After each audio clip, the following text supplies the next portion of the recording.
Good morning, જય સ્વામિનારાયણ બધાને. આનાથી આગળના લેક્ચરમાં આપણે એકમલક્ષી CEEC 305ના સમગ્રલક્ષી અર્થશાસ્ત્રના યુનિટ 1નો ફર્સ્ટ ટોપિક, જેનું નામ હતું એકમલક્ષી અર્થશાસ્ત્ર. અને એકમલક્ષી અર્થશાસ્ત્ર અને સમગ્રલક્ષી અર્થશાસ્ત્રમાં એનું અર્થ, એની વ્યાખ્યા, એની સમજૂતી આપણે મેળવી હતી. એનામાં એની વ્યાખ્યા અને એ એકમલક્ષી કરતાં કેવી રીતે અલગ પડે છે, એના અર્થમાં અને વ્યાખ્યામાં આપણે ભણી ચૂક્યા છીએ. આજે જ આપણા આ યુનિટ 1ના સેકન્ડ ટોપિક, જેનું નામ છે સમગ્રલક્ષી અર્થશાસ્ત્રનું સ્વરૂપ અથવા તો એનું લક્ષણ પણ તમે કહી શકો છો. યાદ રાખજો મિત્રો, સમગ્રલક્ષી અર્થશાસ્ત્રનું સ્વરૂપ અને કાર્યક્ષેત્ર બંને એક જ છે. સ્વરૂપ અને લક્ષણો યાદ રાખજો, બંને એક છે. ભૂલ્યા વગર સમગ્રલક્ષી અર્થશાસ્ત્રનું સ્વરૂપ પૂછાય તો પણ આ જ ટોપિક આવશે, અને સમગ્રલક્ષી અર્થશાસ્ત્રના લક્ષણો પૂછાય તો પણ આ જ ટોપિક રિપીટ કરવાના રહેશે.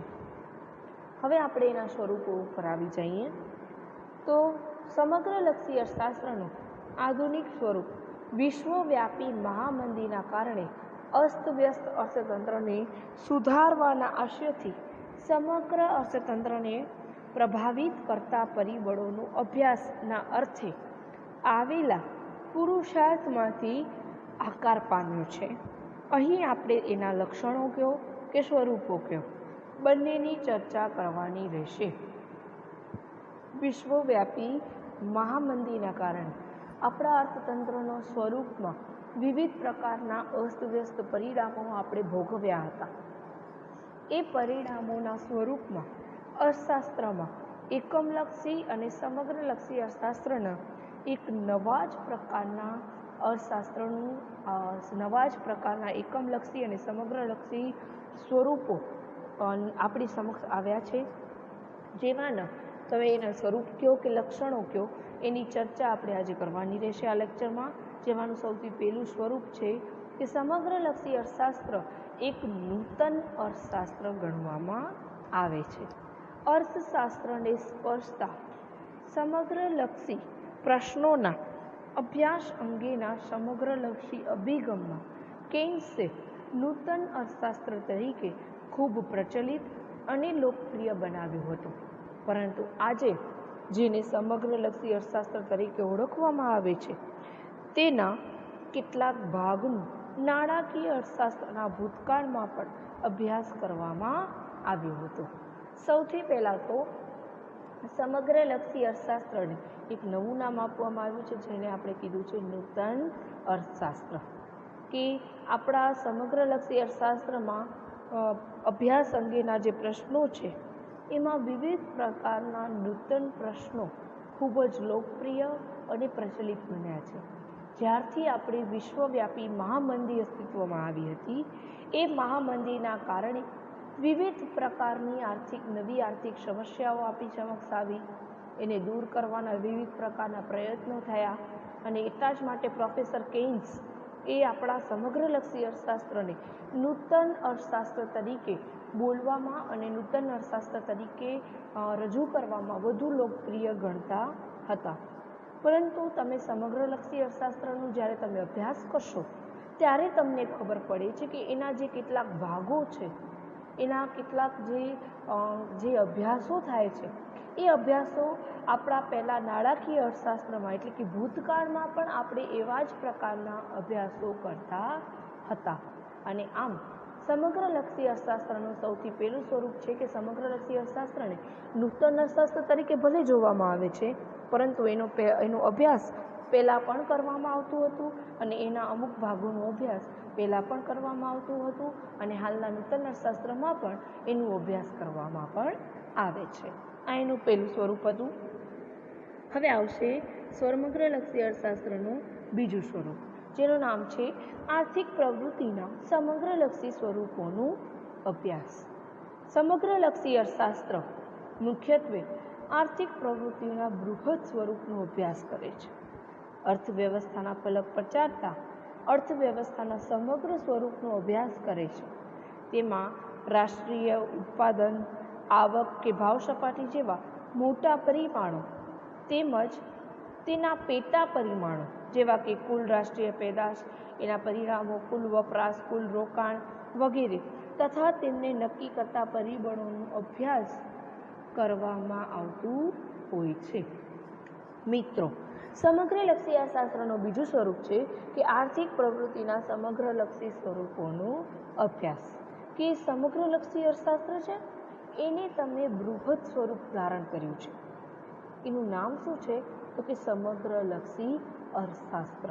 એટલે કે અર્થશાસ્ત્રમાં જેટલા પણ મુખ્ય પરિમાણો છે, જેટલા પણ એના પેટા પરિમાણો છે, એ આર્થિક પ્રવૃત્તિમાં જેટલા પણ પરિબળો આપણા અસર કરે છે, ઉદાહરણ તરીકે કુલ રાષ્ટ્રીય આવક છે, ભાવ સપાટી છે, એના સાથેના આ બધા જે આપણા મુખ્ય પરિમાણો છે, એના પેટા પરિમાણો જે છે, કુલ વપરાશ, કુલ રોકાણ, કુલ માંગ, એને નક્કી કરતા વિવિધ પરિબળો, કુલ માંગ, કુલ કિંમત નિર્ધારણ, આ બધા જ આર્થિક પ્રવૃત્તિઓના જે અસર કરતા જેટલા પણ પરિબળો છે, એ બધા જ પરિબળોનો અભ્યાસ સમગ્રલક્ષી અર્થશાસ્ત્રમાં કરવામાં આવતું હોય છે.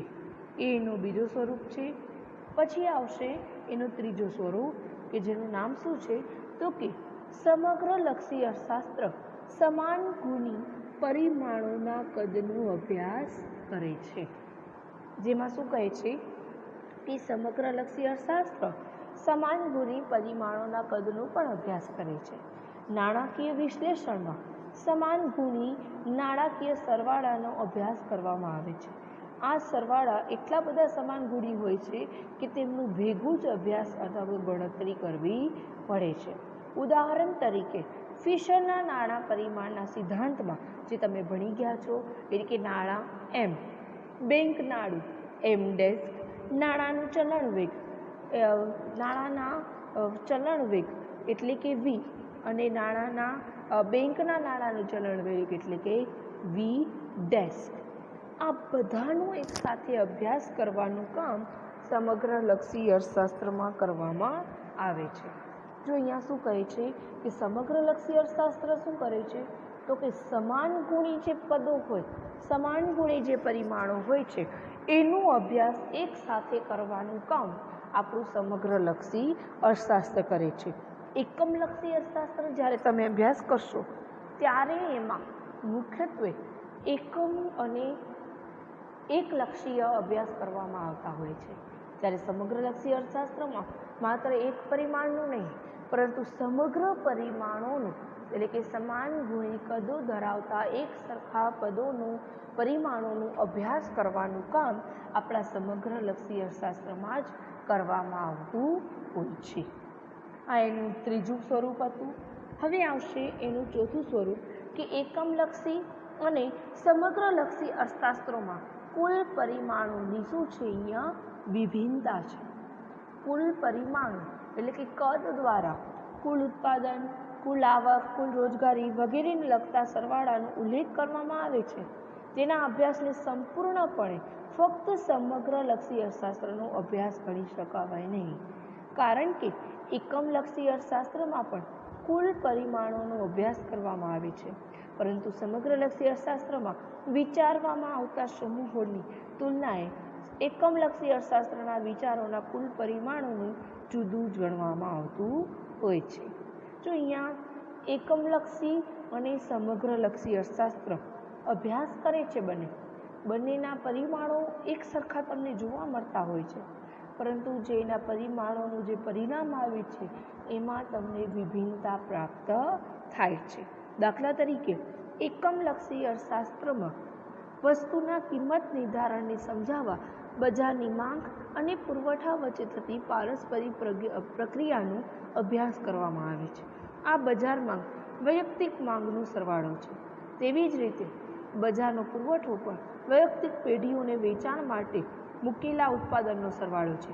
જ્યારે સમગ્રલક્ષી અર્થશાસ્ત્રમાં સમગ્ર અર્થતંત્રમાં તેના બૃહદ અંશો કે ક્ષેત્રો સાથે નિસ્બત ધરાવતા કુલ પરિમાણોનો અભ્યાસ કરવામાં આવે છે, જેમ કે રાષ્ટ્રીય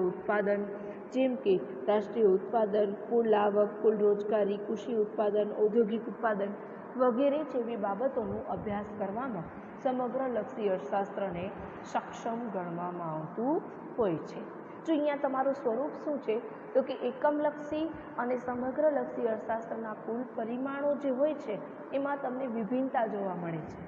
જ્યારે એકમલક્ષી અર્થશાસ્ત્ર અભ્યાસ કરે છે, ઉદાહરણ તરીકે એકમલક્ષી અર્થશાસ્ત્ર અભ્યાસ કરે છે અને એ અભ્યાસ કિંમત નિર્ધારણનું કરે છે, ત્યારે એ બજારમાં વસ્તુની માંગ અને પુરવઠાનો અભ્યાસ કરશે અને એના દ્વારા જે વસ્તુની કિંમતો નક્કી થાય છે એનું અભ્યાસ કરે છે. જ્યારે સમગ્રલક્ષી અર્થશાસ્ત્ર જ્યારે બજારની કુલ કિંમતોનો નિર્ધારણનો જ્યારે અભ્યાસની શરૂઆત કરતો હોય છે ત્યારે સૌથી પહેલાં તો એ આપણા બજારમાં એ કિંમત નિર્ધારણ કરવા માટેમાં રાષ્ટ્રીય આવક કેટલી છે, ઉત્પાદનનું પ્રમાણ કેટલું છે, ઉત્પાદનને ખર્ચ કેટલું લાગ્યું છે, લોકોની આવક કેટલી છે, કાચા માલની કિંમતો કેટલી છે, આ બધાનું બૃહદ અભ્યાસ કરવાનું કામ સમગ્રલક્ષી અર્થશાસ્ત્રનું છે. જ્યારે એકમલક્ષી અર્થશાસ્ત્ર કિંમત નિર્ધારણ માટે માત્ર 2 એકમોનો અભ્યાસ કરશે, વૈયક્તિક અભ્યાસ કરશે, પરંતુ સમગ્રલક્ષી અર્થશાસ્ત્ર બૃહદ એટલે કે વિસ્તૃત અભ્યાસ કરવાનું કામ એકમલક્ષી કરતાં સમગ્રલક્ષી અર્થશાસ્ત્રમાં તમને જોવા મળે છે. અને એટલા જ માટે એનું સ્વરૂપ છે ચોથું કે એકમલક્ષી એ સમગ્રલક્ષી અર્થશાસ્ત્ર કરતાં વિભિન્નતાના સ્વરૂપમાં કામ કરતી જોવા મળે છે. એના પછીનું એનું સ્વરૂપ તો કે સમગ્રલક્ષી અર્થશાસ્ત્ર પેટા પરિમાણો અને મૂળભૂત વિભાવનાઓનું પણ અભ્યાસ કરતું હોય છે. જો એકમલક્ષી અર્થશાસ્ત્ર તમે જ્યારે અભ્યાસ કરશો ને ત્યારે કોઈ એક એકમ, કોઈ એક વ્યક્તિ, કોઈ એક વસ્તુ, કોઈ એક પેઢી, કોઈ એક ઉદ્યોગનો અભ્યાસ કરે છે. જ્યારે સમગ્રલક્ષી અર્થશાસ્ત્ર પેટા પરિમાણોનો તો અભ્યાસ કરે જ છે, પરંતુ એના મૂળભૂત વિભાવનાઓનો પણ અભ્યાસ કરવાનું કામ પણ આપણું સમગ્રલક્ષી અર્થશાસ્ત્ર કરતો હોય છે. ઉદાહરણ તરીકે રાષ્ટ્રીય આવક છે તો એનું મૂળભૂત વિભાવના છે, પરંતુ એ રાષ્ટ્રીય આવક, એ જે મૂળભૂત વિભાવના છે એના ઉપર અસર કરતા જે પેટા પરિમાણો છે, એટલે કે પેટા પરિમાણો કયા કયા છે તો કે કુલ બચત, કુલ આવક, કુલ રોજગારીનું પ્રમાણ, કુલ ઉત્પાદનનું પ્રમાણ, આ બધાનું અભ્યાસ એટલે કે એ બધા જ પેટા પરિમાણોનો પણ અભ્યાસ આપણું સમગ્રલક્ષી અર્થશાસ્ત્ર દ્વારા કરવામાં આવતું હોય છે. મેન સ્વરૂપ ઉપર આવી જાઓ તો કે સમગ્રલક્ષી અર્થશાસ્ત્રમાં કોઈ પણ કુલ પરિમાણોમાં પેટા પરિમાણોનો પણ અભ્યાસ કરવામાં આવે છે. ઉદાહરણ તરીકે જો અહીંયા એક સરસ ઉદાહરણ આપેલું છે કે રાષ્ટ્રીય ઉત્પાદન એક કુલ પરિણામ છે અને કુલ વપરાશ તેમજ કુલ રોકાણ તેના પેટા પરિમાણો છે. આ પેટા પરિમાણો વચ્ચે ગાઢ સંબંધ છે. અહીં આપેલા પેટા પરિણામો જેવા પેટા પરિમાણો મૂળભૂત વિભાવનાના અંગો હોય છે. અર્થતંત્રમાં પ્રવર્તતી કુલ રોજગારી, કુલ રાષ્ટ્રીય આવક, કુલ રાષ્ટ્રીય ઉત્પાદન, કુલ બચતો અને કુલ રોકાણો, કુલ વપરાશ વગેરે જે સમગ્રલક્ષી અર્થશાસ્ત્રના વપરાતા ખ્યાલો છે અને તેના પેટા પરિમાણો પણ ગણવામાં આવતા હોય છે. તો એ બધાનો જ અભ્યાસ આપણું સમગ્રલક્ષી અર્થશાસ્ત્રમાં કરવામાં આવે છે. જો અહીંયા બહુ સરસ ઉદાહરણ આપેલું હતું કે સમગ્રલક્ષી અર્થશાસ્ત્ર માત્ર ને માત્ર મૂળભૂત વિભાવનાનો જ અભ્યાસ નથી કરતું, પરંતુ મૂળભૂત વિભાવનાઓની સાથે સાથે તેના જે પેટા પરિમાણો છે એ પેટા પરિમાણોનો પણ અભ્યાસ કરવાનું કામ આપણું સમગ્રલક્ષી અર્થશાસ્ત્ર કરતો હોય છે. જેમાં એક બહુ સરસ ઉદાહરણ આપેલું છે કે મૂળભૂત વિભાવના છે એ રાષ્ટ્રીય ઉત્પાદન છે, પરંતુ રાષ્ટ્રીય ઉત્પાદન છે એના ઉપર કુલ વપરાશ, કુલ રોકાણકારો, એના પેટા જે મૂળ પરિણામો છે, કુલ બચત છે, કુલ રોકાણ કેવું છે, કુલ વપરાશ કેટલી છે, કુલ માંગ કેટલી છે, આ બધાનો અભ્યાસ સમગ્રલક્ષી અર્થશાસ્ત્રમાં કરવામાં આવે છે. અને સમગ્રલક્ષી અર્થશાસ્ત્રમાં આવી રીતે મૂળભૂત વિભાવના અને પેટા પરિમાણો એના વચ્ચેનો જે સંબંધ અને એના વચ્ચેનો જે અભ્યાસ કરવાનું કામ છે એ સમગ્રલક્ષી અર્થશાસ્ત્રમાં કરવામાં આવતું હોય છે. એના પછીનું છઠ્ઠું સ્વરૂપ તો કે કુલ પરિમાણોનું વિશ્લેષણ. સમગ્રલક્ષી અર્થશાસ્ત્રમાં અભ્યાસ કરવામાં આવતા હોય તેવા કુલ પરિમાણોને માપી શકાય છે અને તેમને આંકડાઓ દ્વારા દર્શાવી શકાય છે. તેમનું વિશ્લેષણ કરી અને તેમના પારસ્પરિક સંબંધોનું સ્વરૂપને આપણે સમજાવી શકાય છે. અને તેથી સમગ્રલક્ષી અર્થશાસ્ત્રના વિશ્લેષણાત્મક અભ્યાસની પદ્ધતિ તરીકે ઓળખવામાં આવે છે. તેમ છતાં સમગ્રલક્ષી અર્થશાસ્ત્રના ચિંતનમાં સમગ્રલક્ષી નમૂનાઓના પરસ્પર વિરોધી નિષ્કર્ષો તરફ દોરી જાય તેમજ તર્કબદ્ધ સાધનો કે તકનીકો એટલી પદ્ધતિઓમાં જે પણ અભ્યાસ કરવામાં આવે છે એ બધા જ એના કુલ પરિમાણોનું વિશ્લેષણ ગણવામાં આવે છે. ટૂંકમાં અહીંયા પછીનું લક્ષણ એમ કહેવા માંગે છે કે સમગ્રલક્ષી અર્થશાસ્ત્રનો અભ્યાસ કરવામાં આવે છે ત્યારે કુલ પરિમાણોને આપણે આંકડાઓ દ્વારા રજૂ કરીએ છીએ. કુલ પરિમાણો જ્યારે આંકડાઓ દ્વારા રજૂ કરવામાં આવે છે ત્યારે એનામાં વપરાતા સાધનો, ઉત્પાદન, આવક, વિવિધ પ્રકારના પારસ્પરિક સંબંધોનો અભ્યાસ કરી અને કુલ પરિમાણોનું જે વિશ્લેષણ અને કુલ પરિમાણોનું જે આંકડાઓ દ્વારા રજૂઆત થાય છે એને સમગ્રલક્ષી અર્થશાસ્ત્ર ગણવામાં આવતું હોય છે. એના પછીનું લક્ષણ તો કે કુલ પરિમાણોનું પરસ્પર અવલંબન. સમગ્રલક્ષી અર્થશાસ્ત્રમાં વપરાતા પરિમાણોનું પરસ્પર અવલંબન એટલું જ બધું સુદૃઢ અને સઘન છે કે તેમનું એકબીજાના સંદર્ભ વગર અભ્યાસ કરી શકાય નહીં. અને ભૂલી ચૂકે પણ તમે જો કર્યો એમનો અભ્યાસ તો એમના નિષ્કર્ષ ઉપર આવી જાઓ તો કેટલીક આર્થિક ઘટનાઓનો સમગ્ર અર્થતંત્રના સંદર્ભ વગર અભ્યાસ જ કરી શકાતો નથી. અને આવી ઘટનાઓનો અભ્યાસ સમગ્રલક્ષી અર્થશાસ્ત્રનું આગવું લક્ષણ ગણવામાં આવતું હોય છે. જો અહીંયા બેટા અહીંયા શું કહેવા માંગે છે કે કુલ પરિમાણોનું પરસ્પર અવલંબન છે કે સમગ્રલક્ષી અર્થશાસ્ત્રમાં જે પણ અભ્યાસ કરીએ છીએ એનું તમે જે મૂળભૂત અભ્યાસ કરો છો, ઉદાહરણ તરીકે તમે આપણા દેશની જે આર્થિક સમસ્યા છે, ઉદાહરણ તરીકે આર્થિક સમસ્યા તમે એક બેરોજગારી લઈ લો છો, બરાબર? તો હવે એ બેરોજગારીની જે તમે સમસ્યાનો અભ્યાસ શરૂ કરી નાખ્યો છે, પરંતુ એ અભ્યાસને શરૂ કરતાં પહેલાં એના જે પેટા પરિમાણો છે, જે એના ઉપર સંબંધ એટલે કે એના ઉપર જે અસર કરતા જેટલા પણ પરિબળો છે, એના જેટલા પણ પેટા પરિમાણો છે, જો એનું તમે અભ્યાસ ન કરો તો તમે બેરોજગારી વિશેના જે તારણો કાઢો છો, બેરોજગારી વિશે જે માર્ગદર્શન આપો છો, એ માર્ગદર્શન ક્યારેય સાચો પડતો નથી.